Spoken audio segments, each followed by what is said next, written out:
বিবি রে, ও আমার সন্তান, তোমাদের আদরও আমার কাছে কম না, কিন্তু তোমাদের আদরের চাইতে সবচেয়ে বড় আদর হলো আমার মা বাবা।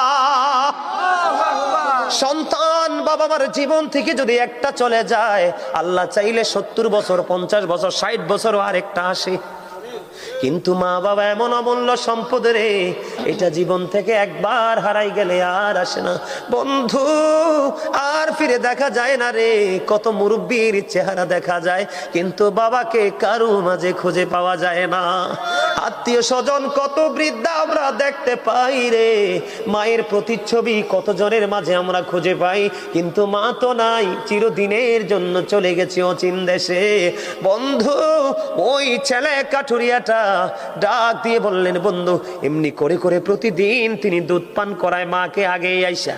বন্ধু, একদিন তিনি দেরি করে আসলেন, আজকে আইসা দেখে বাবা মা ঘুমাই গেছে। বাবা মা যখন ঘুমিয়ে গেল, ইনি কিন্তু ধারাবাহিক ভাবে তিনি একটা পাতিল হাতুনি তিনি দুধ দহন করেছে। হাদিস শরীফের মধ্যে সে যে দুধটা দহন করার পরে এবার ওনার সন্তান ডাক দিয়ে বলল, বাবা, বাবা গো, আমাকে একটুখানি দুধ দাও না, আমি দুধ পান করব।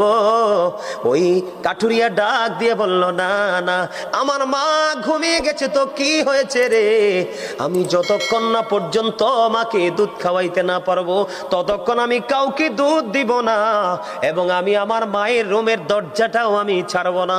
বন্ধু, কেমন সন্তান ওই কাঠুরিয়া! কাঠুরিয়া কি করলো? মা যে জায়গার মধ্যে ঘুমাইছে, ও বন্ধু, দুধের পাত্রটা হাতে নিয়ে দাঁড়াইয়া রইল। দাঁড়াইয়া থাকতে থাকতে ফজরের আজান হয়ে গেল। মা দুঃখিনী বন্ধু উজু বানাইলো। উজু বানাইয়া যখন ফ্রেশ শেষ হয়ে গেল, ওই কাঠুরিয়া আগে তার মাকে দুধ পান করাইলো। এই যে দুধ পান করিলেন, সন্তানকে দিলেন না, বিবিকে দিলেন না। সন্তান অনেক বেশি ডাকাডাকির করার পরে বাবার মনটা গলাইতে পারলো না। ওই দিন ওই কাজটা শুধু করেছি আমি একটা মাত্র কারণে, ওই যে আল্লাহ বলেছেন, অবিল ওয়ালিদাইনি ইহসানা, মা বাবার সাথে মিষ্টি মধুর সৎ আচরণ করো। আমি আল্লাহ সেদিন এই ব্যবহার করেছিলাম তুমি মালিকের খুশি করার জন্য।